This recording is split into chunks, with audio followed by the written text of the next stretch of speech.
Sometimes when we inhale to do the introduction, saliva enters the mouth, so let's utilize it. Ladies and gentlemen, welcome. It is, wow, Thursday, October 10th, 2013, and this is Day 9 Daily number 643, where we're going to learn to somewhat be a better gamer today. I've inhaled a massive quantity of water, and in coughing I've inhaled more cat hair, which is going to go great because the dysfunction continues not just in my presentation but also in my face.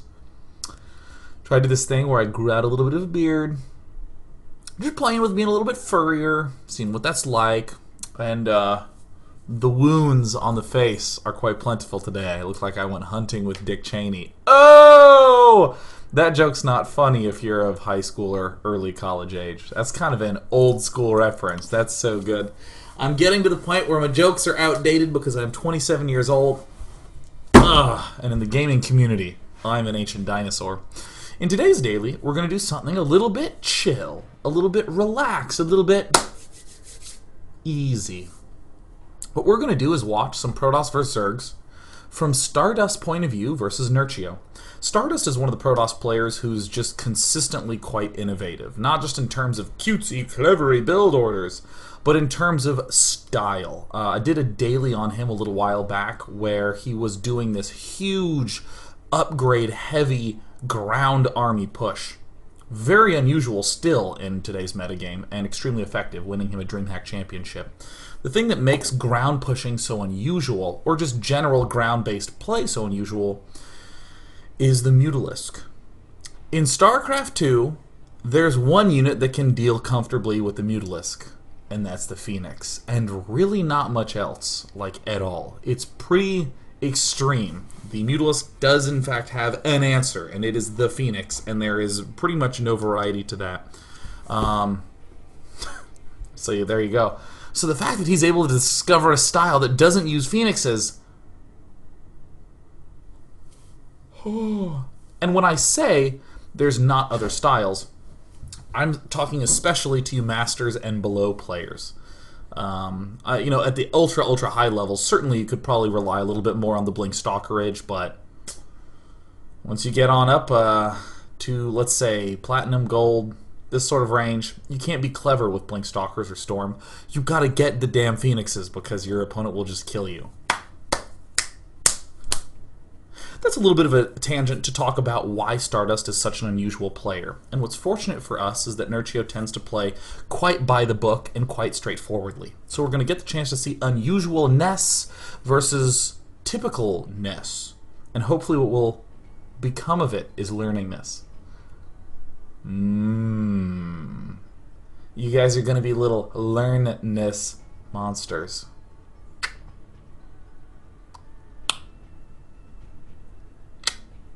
Double winking sucks because they just call it blinking. So we have 5 games that we can look at today. So please give me a number between 1 and 5. Yes, that's right, because I know how to do an interactive show. Oh, Marth Vader's in the chat. That's so great. Hello, Marth Vader. Haven't seen you in quite a while. We got some 5s, some 2s. 2s and 3s really taking... Wow. Well, dude, if Gabe says 2, we got to do 2. We're going to watch the second game in the pack. It's on Belshir Vestige. So let's hop into it from StarDust's point of view and talk a little bit about what is up. So this is kind of cheap to open up this and to open up the production tab, but we're going to do it anyways. And we're only going to leave this up here, so, you know, it's just kind of nice to know what's up. Well, actually, now that I think of it, even if I did remove it, you can still see both the supplies right here. It's impossible to restrict the information properly.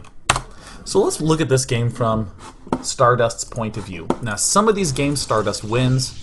Some of these he loses. We're just going to do some broad, structured analysis from his point of view and his point of view alone. Belshir Vestige is an unusual map in terms of the early game because this is such a pain in the ass to deal with. This is not the ramp on Whirlwind. On Whirlwind, you have an entrance kind of like this. So you not only have a smaller choke, but you also have high ground. So you can deny your opponent's vision. You can never deny Zerg's vision of what's going on up here. Oh, hell no.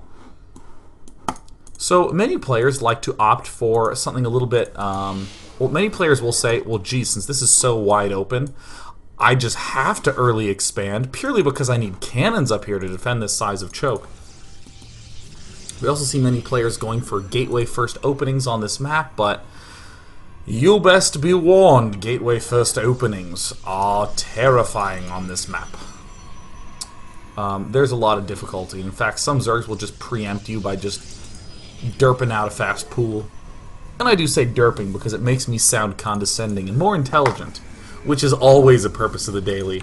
I don't want anyone to learn. I do the daily because I'm an insecure person and I need validation. Hey! I've need validation for 643 episodes. I wonder if there's anyone out there who actually does that. Who's been doing a show for years just because they're like, oh God, please someone tell me I'm right, please. Oh, unfortunately I'm wrong far too often for that to matter. So, StarDust is doing the usual sort of opening. Fast Mothership Core, fast Nexus. There's already some concerns of note. This probe having gone out is making some pretty big assumptions. This pylon going down, already we sort of are auto-dead to a lot of the derpy fast pools and the derpy fast speed. Conspark. Oh man. One thing that I like a lot about StarDust play is that he goes straight to the heart of things. You already heard me say, well gee, if he tries to do one of these derpy moves where he kills us with a fast pool, then, you know, we're certainly going to be in a little bit of trouble. Because we'll be dead. But the most significant aspect of all strategies are third bases. How do I get a third base? And when and how is he going to get a third base? Everything revolves around that. So, where does StarDust scout first? He actually avoids the vision of these two watchtowers and checks at the third ASAP. Just to see what's up. And that's a big tell. So cool, everything is going just fine, just A-okay, as it should do in all ways. And just doing some poking. Nothing else really needed, and nothing else should be needed for StarDust build. He may very well hide in the back, and that's fine. But either way, good stuff. Now on this map, I'm always sort of I'm always kind of marginally worried about big busts at the front because of how widespread open this entrance is. But at the same time, StarDust identified a really big key move. Oh, he's going for an early expand. And it's quite an early third base. What important thing can we conclude from that? No early Zergling speed. There's almost no builds that will have Zergling speed done now or anytime soon. There are some that will have Zergling speed get finished around 7:30. However, it's 5:18. It's 5:18. So in fact, StarDust is saying, well, geez, cool. I'm just going to go ahead and throw it on the expand. This is why it makes me so excited to do StarDust games, because he does really creative and cool moves like this. So we see the usual play, burning a lot of our gas on sentries so we can save minerals for this here Nexus. Obvious next choice has to be a forge, as well as a pylon cannon over here. But this is becoming a pretty popular build in many different variations. I think it's fair to just say, sort of bluntly and dirtily, you really can't do anything too different than try to stay alive right now. There are some variants on this where you build a single Stargate, and if you do that, you have to go Void Rays so you can kill roach attacks and even some pesky banelings. Most of the time, however, players will go for the relatively fast Warp Gate, which makes sense. We went Gateway first, so we have Warp Gate done. How convenient. With two locations that are far enough apart that it's kind of hard to do those warp-ins, this is actually very, very helpful to us. StarDust can begin building this photon cannon. He can wall himself in very hard here. Notice, no cannon, but there is a cannon here. And then he can have 3 warp gates, easy and ready to warp in 3 at a time. Now, I'm going to remove this because there's a number of things that StarDust has to worry about right now. Obviously, staying alive requires two things. Getting the tools up to stay alive, and then knowing what's up to figure out what to do next. I want to emphasize how different these two things are, because if I don't, you're going to get on the ladder, you're going to go 3 Nexus, and you're going to be like, oh my god, shit. And I don't want you to say those inappropriate words. Cursing is bad. I don't want you to say shit, boner, fecal smile. What does that even mean? I don't want that for you. Who says that anyway? Oh, fecal smile. Oh, I'm in a bad position here in this 1v1 game. I'd better step it up, Amanda. So, I'm getting a lot of WTFs in chat. Good, yes. Guess what's getting bleeped out? I've always wanted to know how to push the edge on public television. Like just something insane, like just a regular little fairy tale story of young knight, Albrecht and his fairy pucker tickle. Like, is that wrong to say, pucker tickle? I don't know. It does sound dainty and fairy-like. Oh, yes, pucker tickle rests gently upon my shoulder. Oh, quit whispering secrets in my ear, pucker tickle. But seriously, let me tell you why these two things are bad. Or these two things are important, and why pucker tickle's not okay to say. So first, we were talking about the difference between preparing for what can kill us and then seeing what's up. We can get to his base and see an all-in coming. If an all-in's coming, how much time do we have to react? 0! So we better already have a good defense. Or let's actually expand it out a little bit. Let's say that there are 4 possible attacks that can be coming. Such as a mass speed Zergling all-in, a Ling Baneling all-in, lots of Roach all-in, or some kind of tech. These first 3 things have really difficult and specific ways they need to be responded to. So we need to kind of already be en route to these responses before we figure out what's up. Maybe versus the Roach play, we need a few extra cannons, or maybe Immortals. Maybe versus the other plays, all we need is Zealots and good positioning. This is still not enough for scouting to be different from preparation. So he's going to scout to see specifically what's going down, but he's going to be preparing for these plays with the fast warp gates and the fast cannons. 7:14 is a very early time to have warp gates. If you went Nexus first and then Gateway Wall off, you would not have warp gate right now. Generally speaking, warp gate first leads to very safe fast thirds. But hey, what are we worried about? Well, in terms of the all-ins, well, let's go ahead and check the scoot paths. He sees a lot of Zerglings there. That could certainly mean some stuff. He sees more Zerglings coming in. So, boom. No layer whatsoever. Nada, nada, nada, nada, nada. But a lot of sentries going down. And I mean, we can just look in production and see the damn Baneling nest there. So, StarDust has some important decisions to make. Obviously, this was sort of a pre-decision. He's just always going to do this. But what when he sees a good chunk of units outside his base? I'm not talking about this moment where he sees the Baneling nest. I'm talking about this moment, way back at 7:15, when all he sees is some Zerglings. And he's getting up his cannon. And he sees a couple more Zerglings. Huh, why are there Zerglings there, he might wonder. And then he sees indeed more Zerglings, more Zerglings, more Zerglings. Let's take a look back in these bases. I'd like to note, no decisions have been made yet. I'm panning around to show you that there is no construction reticle down. But he sees Zerglings.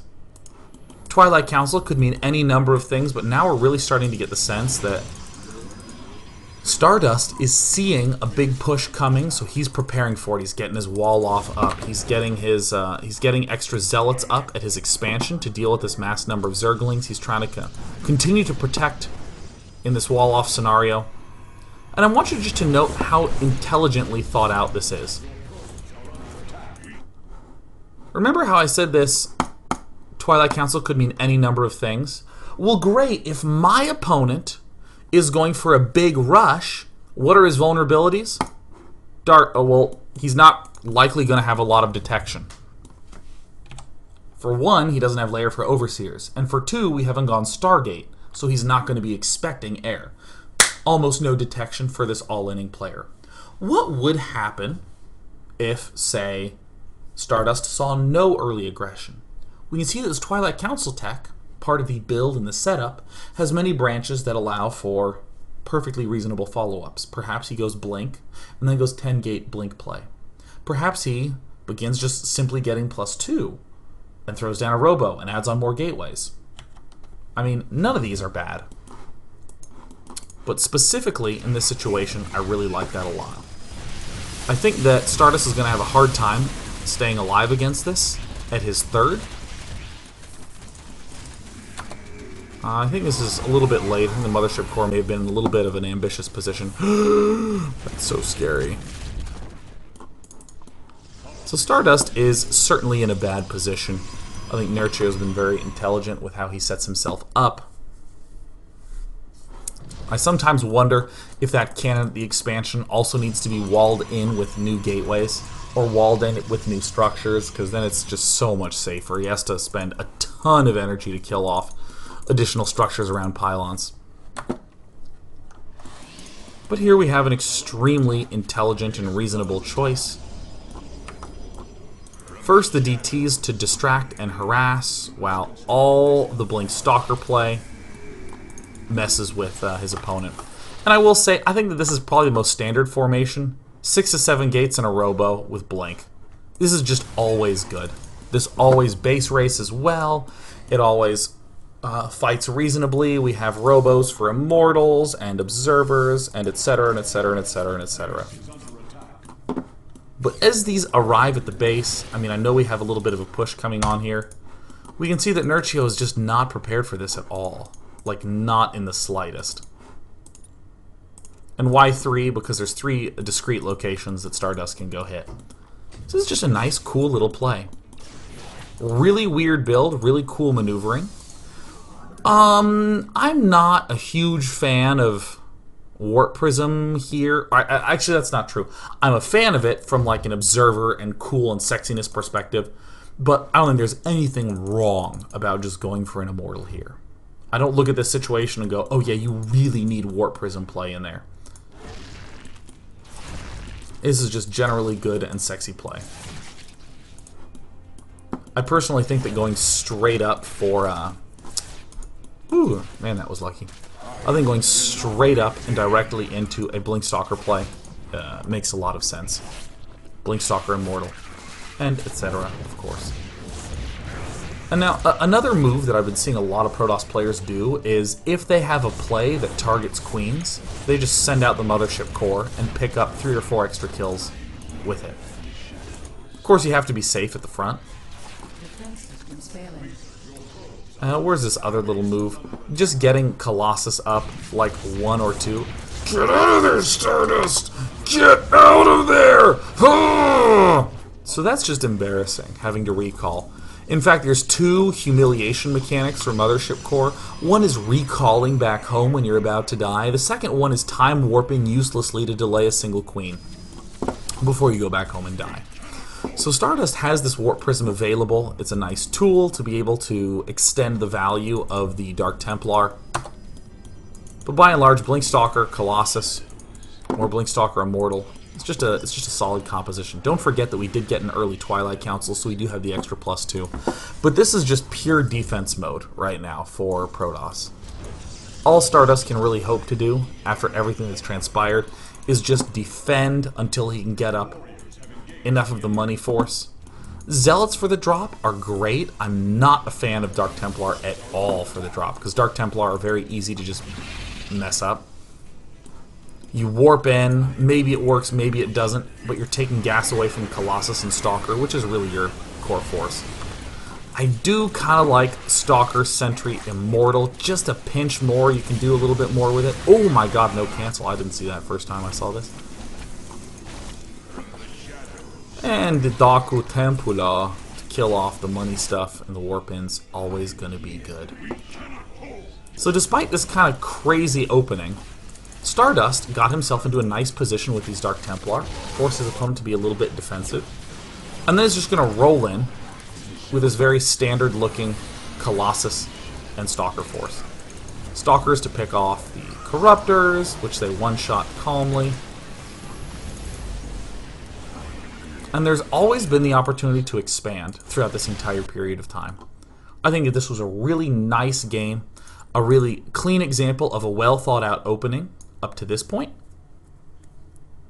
A good answer, and then a good follow-up. So first, here's the good setup.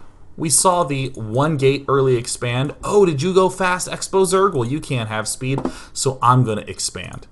And then a little while later, StarDust, who already threw down his Twilight Council, starts to identify that the big all-in play is coming.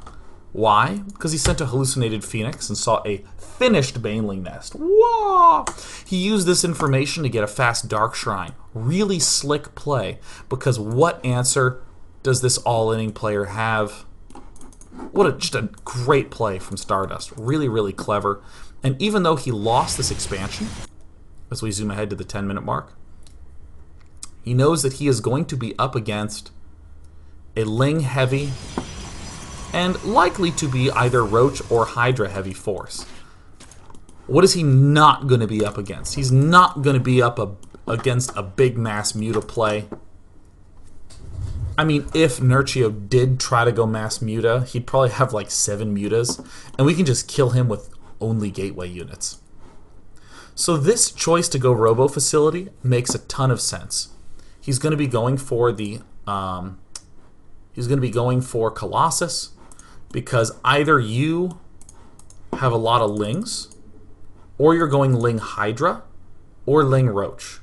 Technically, you can be going Mutas, but you're going to have a small amount of Mutas, and you will be bad, so that's what Blink is for. And then the Dark Templar and Warp Prism play is simply to buy time until he can set himself up the counter. So here is the good setup. We see Nerchio really is not having a lot. 55 drones. He has 5 geysers up and is getting a Spire, but this is what I mean about what are you going to do with Mutas? You're going to get 5 Mutas? What are you going to do? Get 5 Mutas? And we see a clean win for StarDust. When we come back in part 2, we'll take an examination of some more games these two players played in their series to see why that StarDust is so good. Might see a game that's a loss. Might see.